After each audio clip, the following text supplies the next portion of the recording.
Wapendwa taifa la Mungu, tumsifu Yesu Kristo. Tunaendelea na kipindi cha Pasaka. Tupo katika kipindi cha Pasaka na tafakari hii ninayokuleteni ni ya Dominika ya 3 ya Pasaka mwaka A.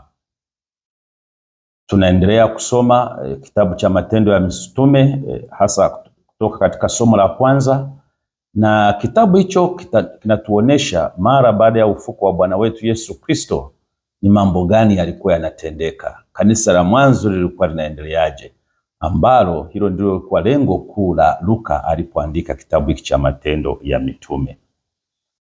Nataka nikushirikishe dhamira kuu au mada kuu ya tafakari hii iwe hii: Yesu mfufuka anafuatana nasi njiani kutoka uchungu hadi tumaini. Yesu mfufuka anaambatana nasi njiani kutoka uchungu hadi tumaini. Tunapokuwa katika safari yetu hii ya maisha hapa duniani, kuna mambo mengi yanatupata, machungu, shida mbalimbali. Tusifikiri kwamba Yesu ametuacha. Yesu yupo nasi, anaambatana nasi, anatembea nasi na anatupatia sasa tumaini. Anataka tutoe katika uchungu huo kutupatia tumaini ambalo ndilo lengo la Yesu kufufuka katika wafu. Tuone utangulizi wa jumla. Jumapili ya 3 ya Pasaka inatuweka katika safari ya ndani ya imani, safari ya kutoka hofu, machungu na kukata tamaa kuelekea mwanga wa matumaini unaotokana na kukutana na Kristo mfufuka. Tunapokutana na Yesu mfufuka, maisha yetu tunapokuwa na imani katika Yesu huyu aliyefufuka wakati wa Pasaka, hata kama tulikuwa na machungu ya aina yoyote ile, sasa tunaanza kupata matumaini. Masomo ya leo yanatuonesha wazi kuwa ufufuko wa Yesu sio tukio la mbali au la kihistoria tu, bali ni ukweli unaoendelea kugusa maisha ya waamini leo. Ili tukio la Yesu kufufuka limetokea siku nyingi, zaidi ya miaka 2000. Sawa, ni tukio la kihistoria. Yesu aliishi, akateswa, akafa, akafufuka la miaka mingi. Lakini tusichukulie tu la kihistoria tu, bado Yesu anaendelea kusafiri nasi kwa sababu amepaa mbinguni, yuko bado pamoja nasi. Na yeye mwenyewe aliwaambia mitume wake kwamba nipo pamoja nanyi hata ukamilifu wa dahari, mpaka mwisho wa dunia. Na haya huu ufufuko wa Yesu unaoendelea kugusa maisha yetu hadi leo, tutaona katika mahubiri ya Petro, katika wito wa kuishi maisha matakatifu, na katika simulizi ambalo tutalisikia zuri sana kutoka Injili ya Luka tutakapokuwa tumefikia tafakari yetu wakati huo kwenye somo hilo la Injili. Sasa tuone somo la kwanza ambalo natoka katika kitabu cha Matendo ya Mitume sura ya 2 aya 14 na aya 22 mpaka 28. Somo hili linatupeleka kwenye hotuba ya kwanza ya Mtume Petro pale baada ya kushuka kwa Roho Mtakatifu siku ya Pentekoste. Siku ya Pentekoste tutakumbuka Roho Mtakatifu aliwashukia mitume. Sasa hotuba iliyofuata baada ya hapo aliyoitoa Petro. Huyu Petro ambaye aliwahi kumkana Yesu kwa sababu ya hofu wakati wa mateso yake pale usiku, sasa hofu ile inaondoka baada ya kushukiwa Roho Mtakatifu. Anasimama kwa ujasiri mbele ya watu na kutangaza waziwazi kwamba yule Yesu wa Nazareti aliyesulubiwa ndiye aliyefufuliwa na Mungu. Anadhibitisha hilo kwa maandiko matakatifu, hasa Zaburi za Daudi, akionekana kuwa mpango wa Mungu haukushindwa na kifo, kwamba Yesu amekufa, sasa mambo yote yamekwisha kama watu wale waliomuua walivyokuwa wanategemea. Hapana, Petro anashuhudia kwa moyo na nguvu. Ufufuko wa Yesu ni tendo la Mungu mwenyewe. Petro anataka ujumbe anaotaka kutuletea. Mungu mwenyewe ndiye aliyemfufua Yesu katika wafu. Kifo hakikuwa mwisho wa Yesu. Mungu alimtoa katika maumivu ya mauti akapata ushindi. Huu ushuhuda wa mitume unatokana na tukio waliloliona na kulishuhudia. Mitume hawa akina Petro waliona Yesu anakamatwa, anateswa, akafa msalabani, wakaona kwa macho yao, na alipofuka wakamuona. Kumbe wanasema haya kwa nguvu, bila woga wa aina yote, wanashuhudia kile kilichotokea. Sasa tunajifunza nini kutokana na somo hili? Imani yetu wapendwa, inajengwa juu ya ushuhuda makini wa kifo na ufufuko wa Yesu, si hisia tu. Tunaposema kwamba Yesu alifufuka, ni kweli. Kwanza lilikuwa tukio la kihistoria, limeandikwa na hakuna namna, hakuna mtu anayeweza kupinga hilo. Kumbe imani yetu ijengwe juu ya ushuhuda makini tunaokuta katika maandiko matakatifu, kama tulivyofundishwa na mitume, na si kwa hisia tu za juju. Tukiamini hilo kwa hisia za juju au kwa kwanza kufikiri hivi na hivi, basi imani yetu mwishowe inaweza ikayumba. Kumbe huyu mtume Paulo katika somo hili pamoja na mitume wenzake waliokuwa na shuhudia, Petro huyu hashuhudii mawazo yake mwenyewe, bali ni tukio halisi lilotukia kwamba Yesu alikufa na akafufuka. Ni tukio halisi kabisa na la kiimani aliloliona kwa macho yake. Vivyo hivyo imani yetu inapaswa kujengwa juu ya Kristo aliye hai, si juu ya hali za maisha au tunavyofikiri kwa mawazo yetu na akili zetu. Hapana. Mungu hubadilisha. Mungu ana nguvu sana. Mungu hubadilisha waoga kuwa mashuhuda jasiri.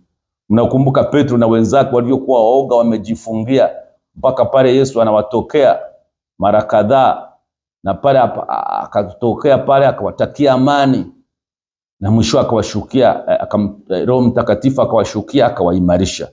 Kumbe Yesu hubadilisha watu waliokuwa waoga kuwa mashuhuda jasiri baada ya kupokea nguvu ya Roho Mtakatifu. Petro aliyemkana Yesu sasa anahubiri bila hofu. Kristo mfufuka hutugeuza sisi pia, mimi na wewe leo, kutoka woga wetu wa ndani, woga tunaokuwa nao wa nje, kuogopa mambo fulani, na kualikwa kuishi ujasiri na kutangaza imani. Sijui ni kwa kiasi gani wewe unaamini kwamba Yesu amefufuka. Ni wazi Petro wakati anashuhudia haya aliyaona. Sisi tunaishi zaidi ya miaka 2000 baada ya Yesu kufa na kufufuka, lakini tunayaamini haya. Ndio maana tukio la Jumapili iliyopita ya pili ya Pasaka, tulipokuwa tunatafakari ile kwenye Injili ya Yohane, Yesu anakuja, anamkuta yule mtume Toma hayupo. Toma anasema, siwezi nikaamini mnaponiambia kwamba Yesu amefufuka, labda nione kovu zake, niweke vidole vyangu ndio nitaamini. Na Yesu anafanya hivyo baada ya siku 8 na anawatokea mitume. Na ndipo Toma akasema, naamini kweli wewe ni Bwana wangu na Mungu wangu. Na Yesu akasema, heri wale ambao hawakuona mambo haya kwa macho, lakini kwa imani yao wanaamini. Yesu hatatokea leo kufanyia muujiza eti ndipo uamini kwamba alifufuka. Unahitaji nini zaidi kufahamu kwamba Yesu amefufuka? Maandiko matakatifu yako wazi. Kwa hiyo tuamini hili. Kumbe na sisi inabidi tuwe wajasiri. Kama tuna hofu iondoke, kwa sababu tunaye Yesu mfufuka. Na tufuate mfano wa Petro na wenzake, tuitangaze imani. Na kitu kikubwa ambacho unaweza ukakifanya, kimsingi ni mambo ya mawili, sio mengi. Unaamini cha kwanza Yesu amefufuka, lakini imani yako unaiweka katika matendo, katika maisha yako ya kila siku, kwamba kweli naishi hivi, ninaongozwa na imani yangu juu ya Yesu mfufuka.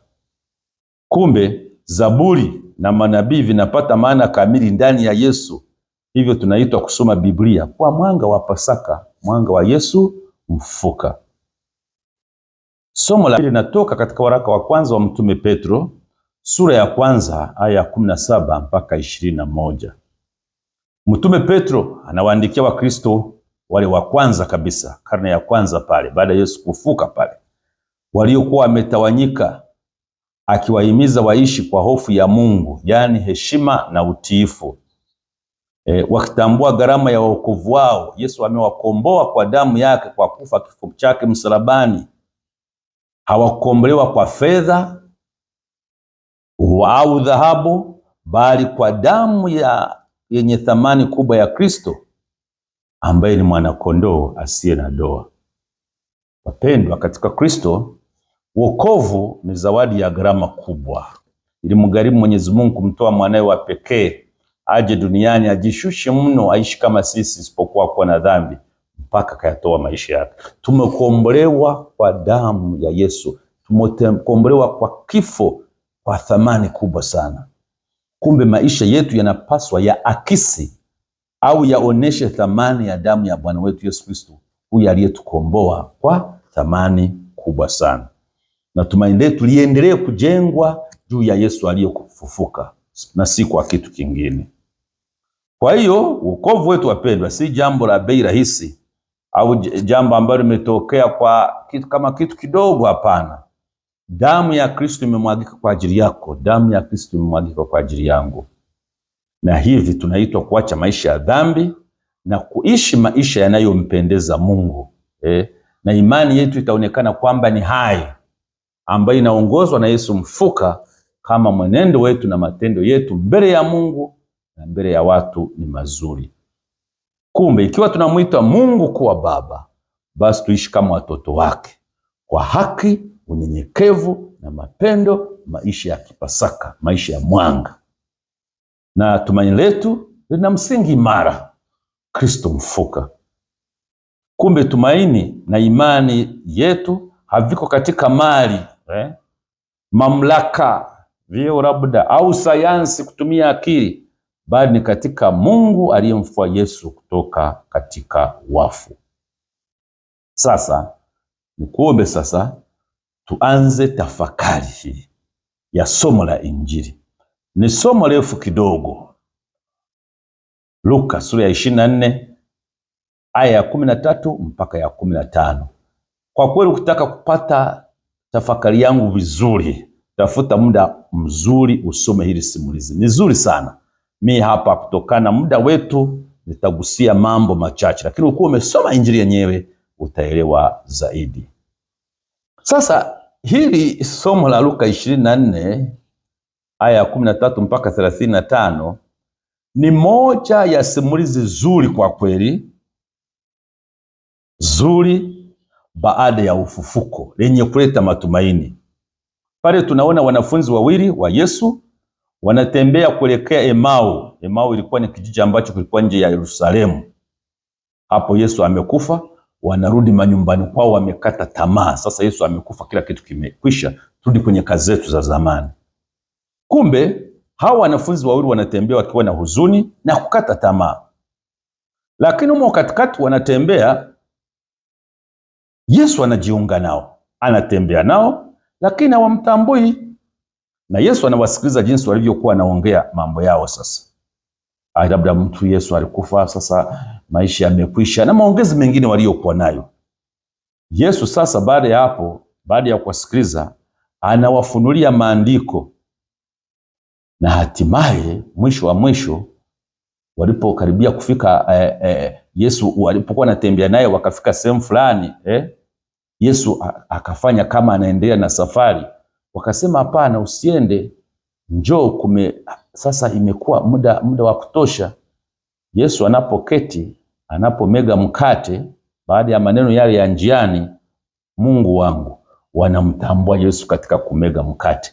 Walikuwa wametembea naye, wako watu wawili na Yesu akiwa watatu, akawafunulia maandiko. Hamjui kwamba, kwanza walianza, alipowauliza mnaongelea mambo gani haya, wanamwambia haujui yaliyotokea Yerusalemu, Yesu alivyokufa, alivyouawa mtu yule. Yani wewe ni mtu pekee ambaye hujui mambo haya, alikuwa tukio kubwa sana.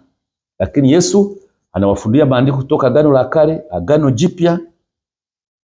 Alafu macho yao yanakuja kufumbuliwa walipomega mkate wakala, ndio wakamtambua kwamba ni Yesu. Kabla ya hapo walikuwa hawajamtambua kwamba ni Yesu.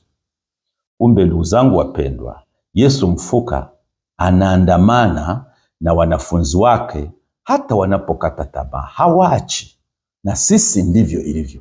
Iwe tuwe na shida kubwa, matatizo, ambapo tunaonekana sasa hata ulimwengu umekwisha, hakuna, ni giza tunaloliona, hatuoni mwanga katika maisha yetu, usije kadhani Yesu amekuacha, bado yuko pamoja nawe. Kumbe maandiko matakatifu na ya Kristo ndivyo vinavyofungua macho ya imani. Pale Yesu njiani aliwaambia mambo ya maandiko kutoka manabii na Torati, akawaeleza. Alafu akaja kukamilisha kitu cha pili kikubwa sana, kumega mkate, ndio akamtambua. Kumbe wapendwa, na sisi vitu hivyo viwili, neno la Mungu na kushiriki mwili wa Kristo, ndivyo na sisi vinavyofungua macho yetu ya imani. Ndio maana tunaalikwa tusome neno la Mungu, tusikilize neno la Mungu, lituingie, lituongoze, lakini tushiriki mwili wa Kristo. Ndio maana hata katika misa zetu, misa yote inakuwa na sehemu mbili, ibada ya neno na ibada ya Ekaristi Takatifu. Haikuwezi kufanyika kimoja ikaitwa misa, hapana. Na mama kanisa anafundisha hayo makusudi kufuata mfano huu, neno la Mungu na Ekaristi Takatifu. Kumbe kukutana na Kristo hubadilisha huzuni kuwa furaha na hofu basi kuisha na kuleta ujasiri. Sasa wapendwa, tunajifunza nini? Yesu yuko karibu hata tusipomtambua, kama wale wanafunzi wa Yesu waliokuwa wanaenda nje ya mji wa Yerusalemu, wale wanafunzi wawili wa Emau, wanatembea, hawakujamtambua, lakini Yesu yupo pamoja nao. Na sisi hata tusipomtambua Yesu kwamba yuko pamoja nasi, nasa katika shida zetu au katika mazuri yetu, bado Yesu anatembea na sisi. Hata tunapomwacha tukawa tunatenda dhambi na kadhalika, bado anatembea na sisi na anataka atulete nyumbani. Kumbe katika maumivu, katika misukosuko, maswali mbalimbali ya maisha ambayo tunajiuliza pengine hatupati majibu, Kristo bado anatembea na sisi. Na mafundisho sasa, maandiko matakatifu yanafungua macho ya imani. Bila neno la Mungu, mioyo yetu hubaki mizito na yenye giza. Neno linatufanya mioyo yetu iwake tena, kama kwa wale wafuasi wa Yesu waliokuwa wanatoka nje ya mji wamekata tamaa baada ya kifo cha Bwana wetu Yesu Kristo. Na wewe katika kukata tamaa kwako, katika shida, tuligeukie neno la Mungu. Neno la Mungu ni taa ya miguu yetu, kama anavyosema mzaburi. Tusipuuzie neno la Mungu. Na mimi nasema mara kwa mara, neno la Mungu limeletwa karibu. Watu walikuwa wanasema sasa mimi siwezi kununua Biblia, ni wavivu, lakini uvivu ndio unaowafanya hivyo. Sina pesa. Kama una simu, tena hizi simu za kisasa na wengi mnazo, weka Biblia isome, badala ya kushinda tu na simu yako. Pengine unashinda kwenye mambo ambayo si ya msingi pengine, au kupata jumbe, mara kusoma udaku. Biblia unayo hapo hapo kwenye simu yako, itumie. Ujumbe tunaoshare kwenye makundi yetu, akisha angalau siku kabla haijaisha, share ujumbe unaoleta matumaini kwa mtu, sio tu vituko vinavyotokea, mauaji na nini au umbea ndio tunakuwa tunabadilishana tunashare kwenye makundi. Neno la Mungu litupe uhai. Halafu wapendwa, hiki ni muhimu. Ekaristi sasa, sehemu ya pili, ni mahali pa kumtambua Kristo aliye hai. Kwenye maandiko matakatifu ya somo ya leo imeandikwa hivi, na nukuu, walimtambua wakati wa kumega mkate.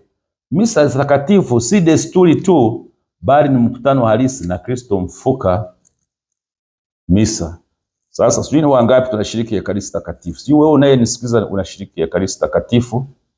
Ni wazi mahubiri haya yanawafikia watu wengi, pengine ambao hawana imani katika Kristo, au wale ambao pengine wana mtazamo tofauti.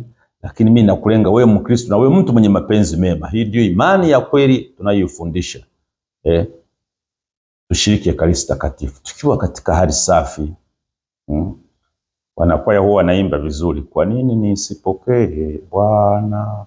Wanawaandaa watu. Unaenda kumpokea Kristo pale anapokuhubiria, unaenda kumpokea Bwana wetu Yesu Kristo. Na ninyi wanakwaya wakati mwingine mnatuhamasisha hivi wenyewe, baadhi yenu hamwendi. Na sisi sote inabidi tubadilike, tumpokee Kristo. Ekaristi ndicho kiini na kilele cha maisha ya Mkristo. Tunasoma katika mtaguso wa pili wa Vatikano, mababa walituletea hilo na kutufundisha hilo. Na misa isiwe desturi tu. Nasema hii ni hatari sana. Nasa kwa wale watu ambao mnashiriki misa kila siku. Unajua misa ikiwa kama desturi ni hatari sana.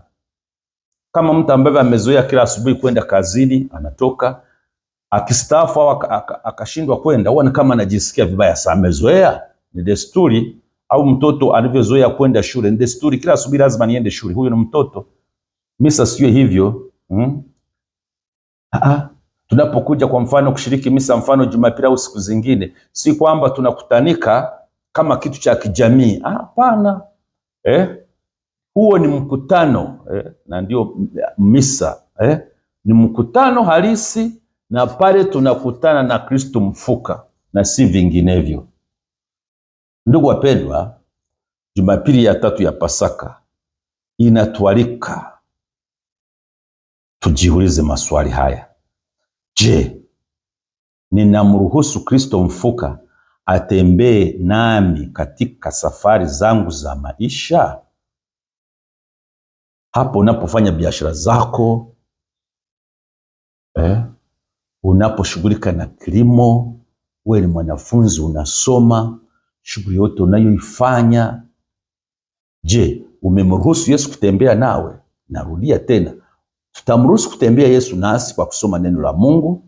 Tutamruhusu Yesu kutembea nasi tunaposhiriki maisha ya sala. Sala ni kuunganika na Mwenyezi Mungu. Yesu huyu mfuka tunamruhusu kutembea nasi? Sasa wewe ujipatie jibu. Swala la pili, je, mioyo yetu inawaka tunaposikiliza neno la Mungu? Pale tunaposikiliza neno la Mungu, hivi tunapata chochote?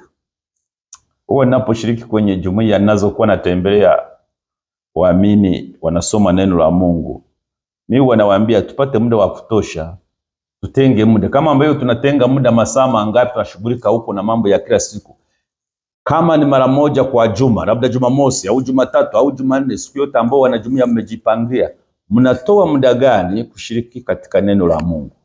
Pale jumuiya sasa si misa, unajua kuna mambo mbalimbali, mnasali, soma neno la Mungu, mnatafakari, mnajuliana hali haya na mambo mengine mnayoyafanya kwenye jumuiya mnapokutana kama mkutano.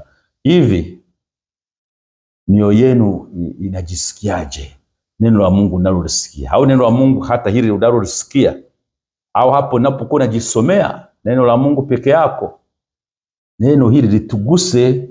Ndio lilowagusa wale wanafunzi wa Emmaus, na ndio maana hata maandiko matakatifu haya Mungu akawaongoza kwa nguvu ya Roho Mtakatifu wale walioandika maneno hayo tunayokuta katika Biblia, ili tuyapate sisi, yatubadilishe. Tumuombe Mungu atusaidie hilo. Swala la tatu la kujiuliza, je, ninamtambua Yesu katika Ekaristi na katika ndugu zangu nao kutana nao? Ninaposhiriki Ekaristi takatifu, kweli naona nakutana na Kristo? Na hapo ndio narudia kile kitendo sasa tunachosema kwamba misa sio desturi tu. Inabidi ushiriki uwe hai, unakutana na Yesu mbashara. Hilo nalitambua, na lazima tulitambue kwamba nakutana na Yesu hapa. Ndiyo kiongozi wa maisha yangu, ndiye mwamba wangu, na ninapomtambua hivyo, sio nibaki naye peke yake alafu niishi maisha ya mengine. Katika ndugu zangu nao kutana nao sasa, namtambua huyu kama ndugu yangu kwa maisha nayo yaishi.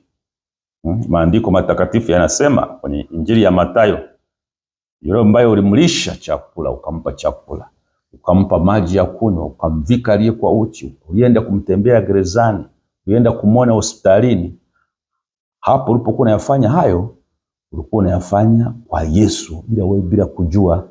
Hayo ndio matendo tunayoalikwa kuendelea kuyafanya, kudhihirisha kwamba kweli sisi tunaishi ufufuo wa Bwana wetu Yesu Kristo. Tuhitimishe kwa sala hii ya kumwomba Mungu atusaidie. Yesu Kristo mfuka, wewe uliandamana na wanafunzi wa Emau bila wao kutambua.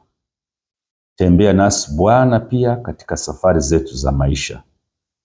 Tunapochoka, tunapokata tamaa, tunaposhindwa kuelewa mapenzi ya Mungu, usituache peke yetu Bwana. Fungua macho ya mioyo yetu ili tukutambue katika neno lako linalohubiriwa, tunalolisoma. Tukutambue wewe katika kumega mkate wa uzima na kushiriki Ekaristi takatifu.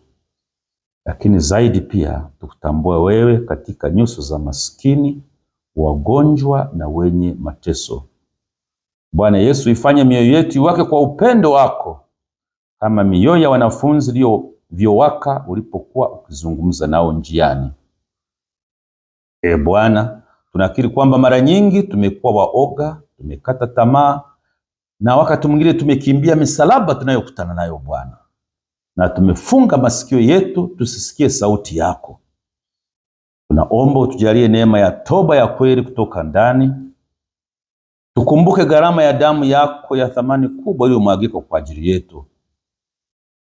Tufanye Kristo mfuka kuwa mashuhuda wa tumaini katika ulimwengu wenye hofu, wenye matatizo, wenye changamoto nyingi.